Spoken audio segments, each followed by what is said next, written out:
Decirles, hermanas y hermanos, que las oligarquías latinoamericanas respeten nuestras revoluciones democráticas y pacíficas. Si no respetan, si nuestras revoluciones democráticas y pacíficas,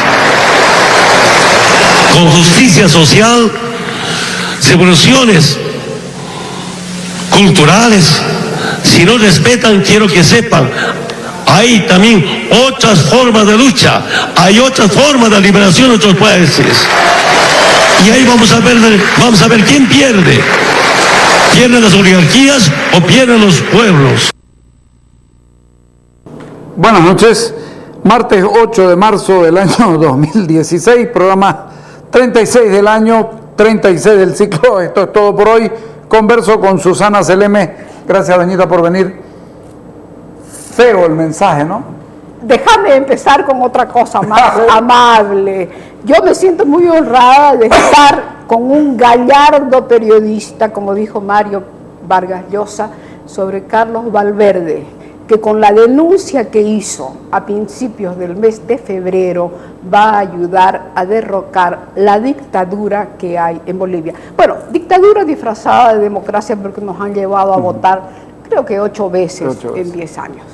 Bueno, el delito amenazador del caudillísimo Evo Morales, de verdad que es una amenaza inquietante. Es terriblemente perniciosa para la democracia. Es, bueno, para la democracia, cuando la democracia se respeta, Carlitos, porque nos viene a amenazar, no solamente a nosotros, sino a todos los demás países de América Latina, con otras formas de lucha. Y habla de la revolución liberadora. Yo quisiera hacer hincapié en esos dos conceptos, claro.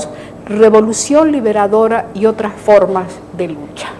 Y llévelo a los 60, si puede. Sí, claro que sí, porque, bueno, de ahí provengo, pues, claro, Carlito, por eso le digo. De ahí provengo.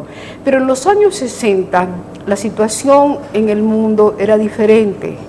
Y era diferente, ¿por qué?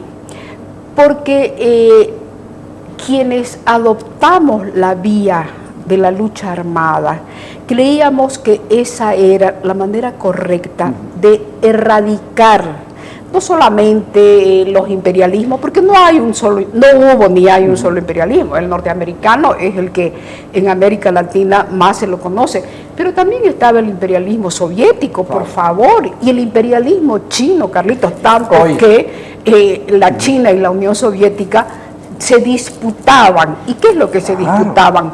No solamente el espectro político de la izquierda. Más poderoso el Partido Comunista Chino en el mundo que el Partido Comunista Soviético, salvo en Bolivia.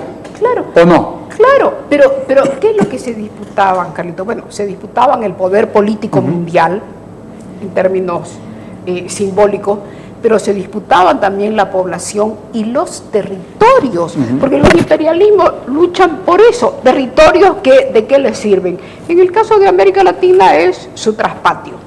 Pero en los años 60, Carlitos, quienes adoptamos esa forma de lucha, por lo menos teníamos mística revolucionaria. Y yo recuerdo, vos lo debés recordar, aunque sos mucho más joven que yo, cuando te incorporaste ya a la práctica política, no necesariamente de la lucha armada, aunque vos tuviste lo tuyo. Tuvimos lo nuestro. Una de las cosas de principio que caracterizaba a esa izquierda era el no con mayúscula y letras bien marcadas a la corrupción. Entonces, de los años 60 ahora han pasado más de 50 años. ¿Y qué es lo que tenemos hoy?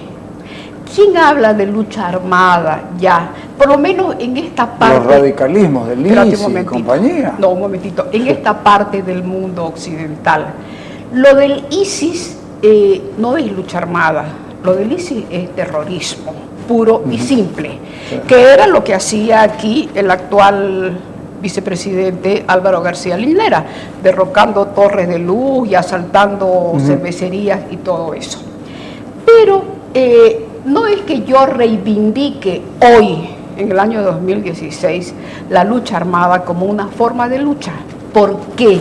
Porque gran parte de los que en los años 60 adoptamos esa forma de lucha, luego... Tuvieron la inteligencia de convertirse a la democracia. Precisamente porque, y yo siempre he recordado a Carlos Marx y no me canso de reivindicarlo por muchas razones, y entre ellas, Carlos Marx le decía a la clase obrera europea que tenían que ingresar a la lucha democrática. Así es. ¿Por qué? Para llegar a los parlamentos de sus respectivos países, para desde ahí conseguir beneficios para la clase obrera. Los que cambiamos de la lucha armada a la lucha democrática, en mi caso y en el de muchos otros y otras, pienso por ejemplo en Gloria Ardaya, a la que hoy desde aquí le mando un abrazo muy grande, en el Día Internacional de la Mujer, que ya ha perdido todo su valor, cuando veo unas cuantas feministas que van y reivindican ahí el Día Internacional de la Mujer, pero no lo han reivindicado frente a los machistas de este gobierno. En todo caso, es decir, adoptamos la forma de lucha política, porque la política es una lucha permanente, ¿no? Claro. De la lucha por la democracia. Convencidos y convencidas como estábamos, que la lucha armada no había dado frutos en ninguna parte. Que no era el camino. Salvo en Cuba, por otras condiciones muy diferentes. Y cuando el presidente con su dedito amenaza desde Caracas, seguramente acongojado por la pérdida de su mentor político, tan millonario con los dineros del pueblo venezolano, lanza semejante arenga, semejante despropósito y amenaza. Entonces, yo, desde que lo oí, Carlitos, pienso y digo, ¿a qué otras formas de lucha nos quiere enfrentar ¿A qué otra forma Evo de lucha Morales? se refiere? Y mira, voy a hacer un previo.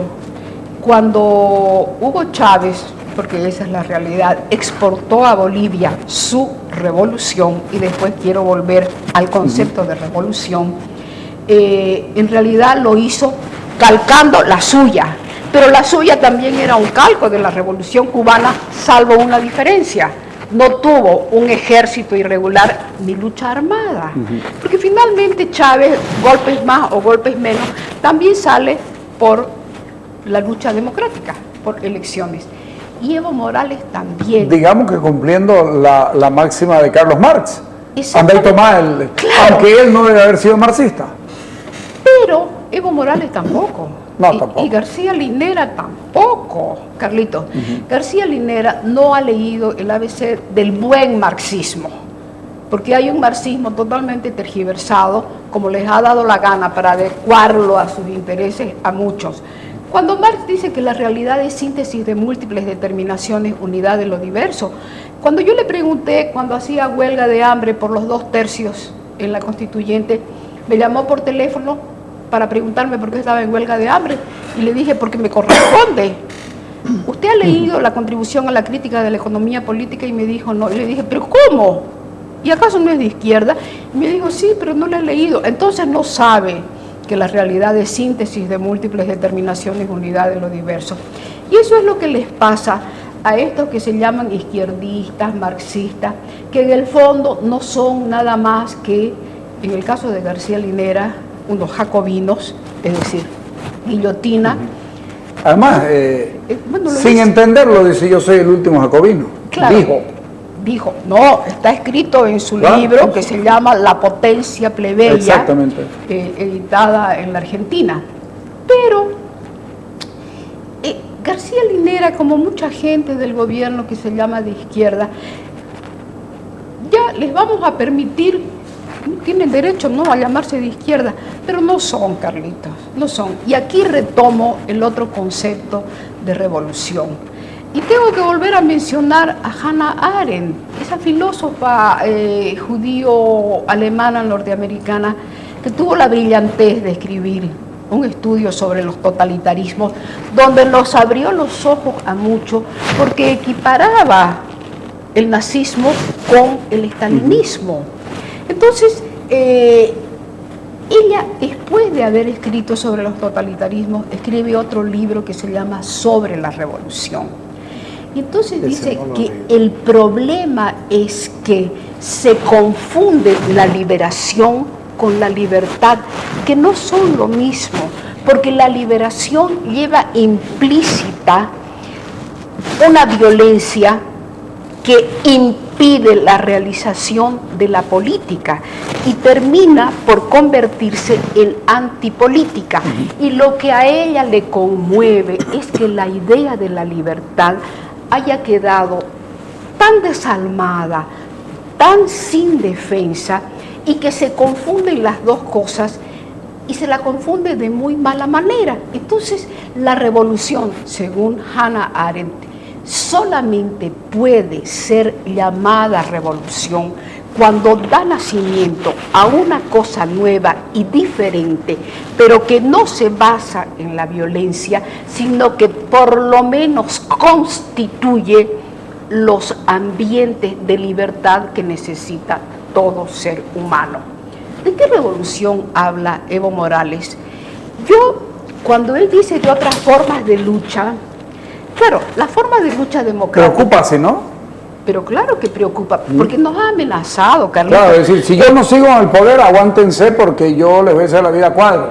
Nos ha intimidado. Claro. Esa es la palabra, nos ha intimidado desde Caracas. Como te digo, de repente estaba muy emocionado porque ya no tiene al difunto Hugo Chávez que le dé plata, que en realidad no le regaló nada, ¿no? Todas se la debemos, no sé si ya se la han pagado o no. En todo caso, la lucha democrática no es a tiros. La lucha democrática es una lucha. ¿Y por qué se llama lucha? Porque es... El confronto de ideas, pues. Claro, que es eso. Claro. Por eso es la realidad que es síntesis de múltiples determinaciones, y si no, ¿para qué necesitamos democracia? Así es. Bueno, volveremos pues a las cavernas, o si no, seremos un rebañito de ovejas. Pero si hablamos de luchas violentas, aún dentro de una democracia tan prostituida como la nuestra, tenemos necesariamente que referirnos a lo que es, yo creo, el pensamiento del vice García Linera, que es la violencia sistémica, es decir, en todo el sistema, y sistemática y sistémica. Y yo creo que es eso lo que ha habido en Bolivia. Estoy plenamente convencida, y si me permitís, ayúdame a desgranar los hechos de violencia. Vos has escrito un libro, precisamente, y un día te llamé y te dije, Carlitos, ¿cuántos muertos has contabilizado? Y me dijiste, no los he contado. Yo me tomé el trabajo de contarlos y creo que llegué como a 60. Pero son como 89. Bueno, imagínate, desde Guanuni, Caraná... No, el primero allá en Santiago Orocondo, allá en los sin tierras orureños, claro, a los pocos meses de la llegada del gobierno. Bueno, y Guanuni también fue a los pocos meses. Claro, pero sí. No, y lo de Guanuni, la oferta de les puedo dar cajones para que entierren a sus muertos, pero no pienso parar esto. Claro. Entonces, mira vos, empezando por ahí, pero ¿y los otros? Ayer o antes de ayer escuché a un arrepentido que decía que lo de Porvenir fue montado por el gobierno. Yo no tenía ninguna duda, Carlitos. Bueno, yo lo denuncié, y le voy a contar algo. Yo lo denuncié antes, y una semana antes yo dije, están yendo de Porvenir, están yendo desde Riberalta hacia Porvenir para armar un enfrentamiento, etcétera, etcétera. Y hay un trabajo excepcionalmente bueno hecho por García Mérida, este periodista cochabambino, ¿sí?, que tiene El Sol de Pando, que también era un hombre entusiasmado, digamos, con la llegada del movimiento al socialismo al poder, pero que luego también se desencantó, ¿sí? Pero fíjese usted, él habla de una conjunción de factores. Él dice, no solamente era la violencia política del MAS, sino también había narcotráfico metido en este asunto. Juan Ramón Quintana contrata narcotraficantes el famoso narcotraficante Mauro, yo tengo en esto la suerte de tener una buena memoria, al famoso narcotraficante Mauro, para que mate campesinos. Lo dice, y le ha ido muy mal, le ha costado muchísimo sobrevivir al sol de Pando, pero ahí está, es un hombre trabajador. Y Juan Ramón Quintana se da el lujo de atacarte como te está atacando, cuando todos sabemos lo que es Juan Ramón Quintana, no solamente por los 33 camiones, sino todo lo que se sabe y se dice. Pero bueno, está por venir. Hecho de violencia terrible, sistémica y sistemática. Después de lo de porvenir viene lo del Hotel Las Américas. Y no nos vamos a olvidar de Cristian Urresti en Cochabamba. Cristian Urresti en Cochabamba, claro. Eso fue un montaje, y como todos los montajes, Carlitos, se le escapan de las manos al poder. ¿Por qué? Porque será muy férreo, será sistémico, será sistemático, pero las masas de un lado o de otro son incontrolables. Sí. Incontrolables, ¿por qué? Porque se les ha abierto una puerta donde van y exponen sus angustias, porque finalmente son angustias. Y Cristian Urresti, Porvenir, La Calancha, Guanuni, Caranavi, por favor, el Hotel Las Américas. Y Chaparina. Ese asesinato brutal, Chaparina. Pero hay otras formas de violencia, porque estas son violencias... Y hay otros que uno no se da cuenta. Yungas de Bandiola, por ejemplo, en Cochabamba, que uno piensa que no es nada. Ahí hay una normal, los estudiantes... salen a protestar y los cocaleros salen a protestar porque les quitan su cato de coca y los matan. Claro, entonces, pero hay otras formas de violencia, porque estas son con muertes reales. Sí. Pero hay otras formas de violencia que son muy simbólicas, Carlito. Haberle impedido a casi 230 ciudadanos a presentarse para ser electos y ser elegidos en el Beni. Esa es una forma de violencia brutal. Lo ocurrido aquí en el 2008. Lo ocurrido aquí en el 2008, por favor. El cerco, eso es lo que le digo. El cerco a Santa Cruz, que también produjo muertos de la Unión Juvenil Cruceñista. Y hay otras formas de violencia. Las guillotinas judiciales contra los opositores es una forma de violencia. Leopoldo Fernández, el Leopoldo símbolo. Fernández, que probablemente sea el símbolo. Desde Porvenir hace casi 8 años. Y las otras formas de violencia que son también muy reales. El estrangulamiento a los medios de prensa. Y ahora los paredones tributarios, porque están acogotando a la gente con los tributos. Y hay otra forma de violencia, Carlitos, que es la corrupción, que es una forma de violencia, pero así brutal, de la cual recién empezamos a darnos cuenta. Lo sabíamos, pero vos destapaste la cajita de Pandora. Y lo que no sabemos... Y yo le voy a decir algo que lo tenía guardado para más adelante, pero lo voy a decir. Es tan inmoral lo que está pasando, Susana, tan inmoral, que uno los criticó por los taladros, los criticó por las plantas separadoras de líquidos, por el tema del mutum, por lo que usted quiera, todo. Y ellos lo aguantaron todo. El programa Bolivia Cambia, Evo Cumple, todo lo hemos denunciado, todo lo aguantaron y no había problema. ¿Y sabe cuándo revientan? Cuando se denuncia la probabilidad de la corrupción del presidente Evo Morales de estar metido en la corrupción. Ah, no, ahí no. ¿Sabes qué? Métete con todo el aparato del Estado que te dé la gana, pero no me lo toques al líder. Y resulta que el líder está pues nomás con la obligación de responder, Susana, para que nos diga cuál es su rol en el empoderamiento de la señora Gabriela Zapata. Porque la señora Gabriela Zapata tuvo un evidente empoderamiento en este país desde el año 2010, no es desde CAMC, son 3 años antes. Desde el año 2010 la señora Gabriela Zapata ha hecho y deshecho en este país como le ha dado la gana. No hay empresario con el que ella no haya conversado. Ahora están saliendo los nombres. Claro, lo hacía porque tenía un padrinango, ¿no? Claro. Dice Reimi Ferreira que ella andaba con el papelito del certificado, pero yo creo que eso le dura 1 o 2 años, Susana. A uno le dura 2 años y después el propio presidente ha podido decirle, hey, parala. Claro. Y si no le dijo, es porque... No, Carlito, no solamente si no le dijo, si no se dieron cuenta que tenía una oficina ¿Quién en no el se dio Ministerio cuenta? de la Presidencia. Yo tengo que llegar a la conclusión o que son muy tarados porque no la Que no lo veían son. o porque la tapaban. El momento en que se llega a Evo Morales se destapan todos los fusibles y todo el mundo va a defender al caudillo. Y salen a al que gritar yo por le caudillo. llamo ya caudillísimo. Porque, Como el generalísimo como Franco. el generalísimo Franco. Por la Vaya, gracia de Dios. no lo quiero comparar con el generalísimo Franco, porque de repente no hay, sí. no hay parámetros de comparación, aunque la ambición por el poder, el endiosamiento, bueno, son iguales en todos, en los generalísimos, en los caudillísimos, en los liderísimos, y Absolutamente, en todo, sí. porque es así. Pero en toda esta trama de la corrupción, Carlitos, ¿qué es lo que queda evidente?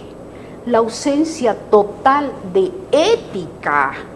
Porque, claro, ¿será posible que la señora Zapata andara 5 años con el certificado de su hijito y que nadie le hubiera dicho, ¿y dónde está el niño? ¿Será posible que Evo Morales no lo supiera antes? ¿Será posible que tenías que salir a decirlo vos hace un mes? No es así. Ahí hay tráfico de influencias de Evo Morales y de ahí para abajo todos. Y lo que realmente... Los que la taparon. Pero por supuesto que la taparon, a no ser que de verdad sean ciegos, sordos y mudos, motivo por el cual no debería estar donde están, Exacto, ¿o no? absolutamente, claro que sí. Es decir, no tienen capacidad para gobernar ni siquiera el Palacio Quemado, que es tan chiquito, lo conocemos perfectamente.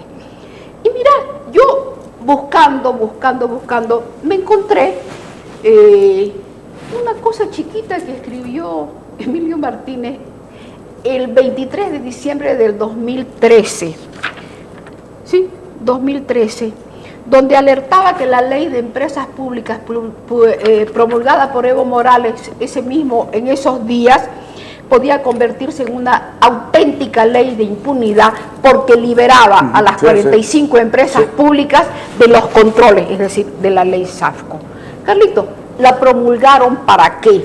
Para actuar impunemente y para robar impunemente como lo han hecho.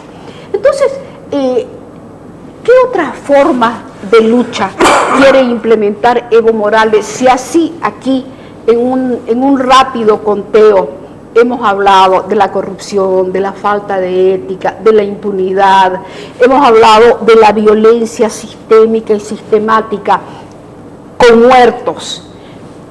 Y no es nada más que recordar, pues, Carlitos, a Evo Morales, líder sindical cocalero, de la manera violenta en la que ejercía su poder sindical en el Chapare Cochabambino. Pero, ¿te acordás, Carlitos, aquella vez que bloqueó el país por el medio y del empresario bananero Cochabambino? Zambrana. Esa es una forma de violencia real y hoy ellos se les ponen los pelos de punta cuando alguien bloquea cualquier carretera del país. Claro, es una forma de violencia, pero Evo Morales la ha practicado mucho antes de ser presidente y sin embargo, así y todo, con esos antecedentes, el sistema político boliviano lo cobijó desde el año 2002 para que ingresara como parte del esquema político boliviano y ganó amparado en ese sistema de partidos políticos. Entonces, ¿quién nos está amenazando ahora con su dedito? A ese dedito habrá que hacerle un monumento porque es el monumento al dedo de la impunidad, Carlitos. Y revisando, porque de verdad que me atormenta esto, me encontré con el hombre mediocre de José Ingenieros. ¿Sabes qué dice? Mira, lo voy a leer para no equivocarme. Solamente 2 renglones copié. A los mediocres la impunidad los tranquiliza. Ahí acaba las comillas. Y luego dice, la mediocridad es lo que facilita la existencia de políticos ignorantes y rapaces. ¿Y qué quiere decir la palabra rapaz? Rápidamente me entré a la Real Academia Española. Afecto al hurto, a la delincuencia y al robo. Lo escribió José Ingeniero, Carlitos, que no lo estamos diciendo ni ¿en qué año? No, por favor. ¿En qué año? Es de la primera mitad del siglo XX, ¿no? Claro, en los años 20 del claro, siglo XX. Claro. Entonces, eso es lo que son estos. Son mediocres porque les gusta arroparse en la impunidad.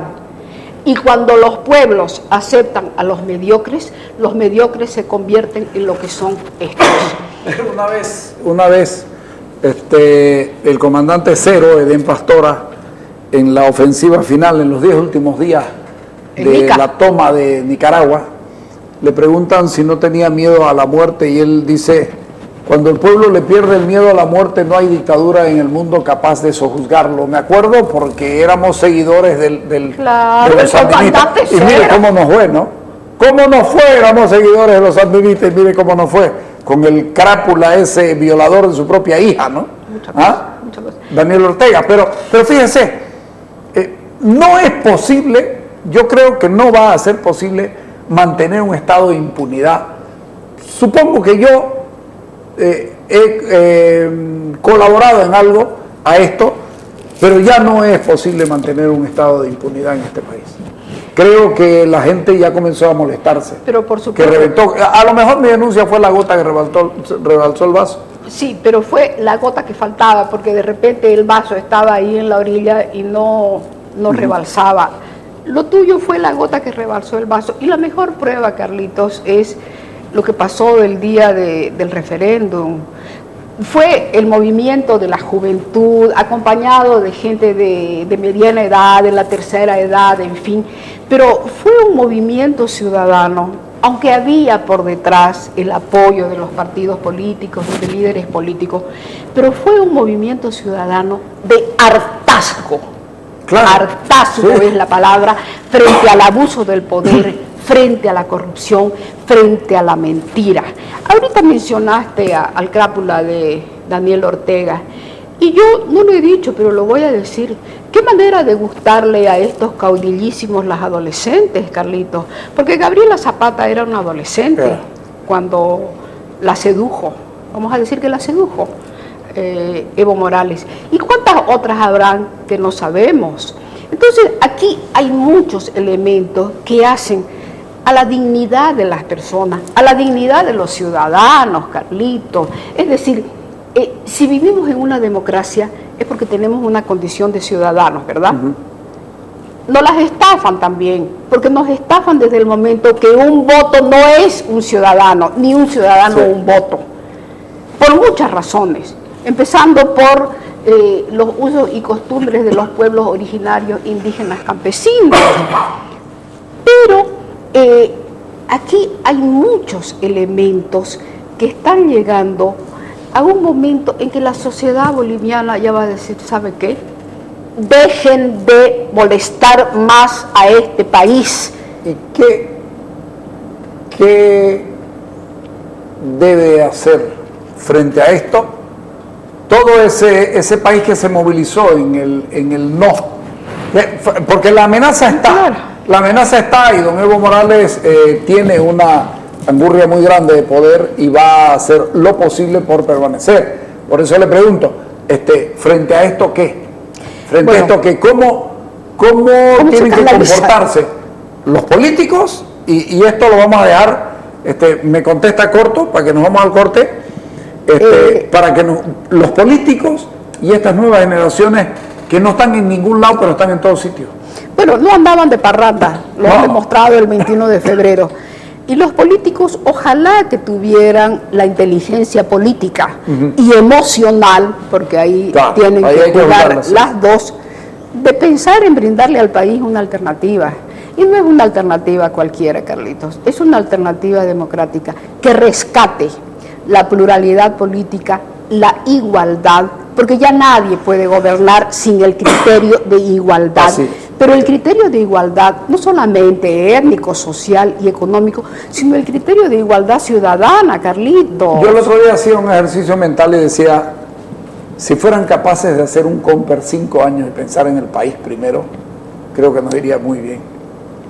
No, un Comper de 5 años no, porque no tenemos tanto tiempo. No, le digo, para ganar una elección, sea quien fuera el que la gane, pero en una convergencia, en alguna cosa donde se muestre que primero está el país. Pero por supuesto, eso es lo que tenemos que Ojalá lo hacer. hagan. Pero por eso te digo, inteligencia emocional e inteligencia política. Sí. Porque puedes tener inteligencia política, pero no tener inteligencia emocional, y por eso te vas a enfrentar a todo lo que se oponga a tu probable ascenso, que puede no darse tampoco. Sí. Doñita, le agradezco por venir. No, gracias a vos, Gallardo, periodista, un honor para mí. Gracias, Doñita. Qué lindo que se sintió eso. ¿Ah? No sabe lo que fue. Cuando me dice, mira esto. Qué bárbaro. Mucha Vamos. cosa.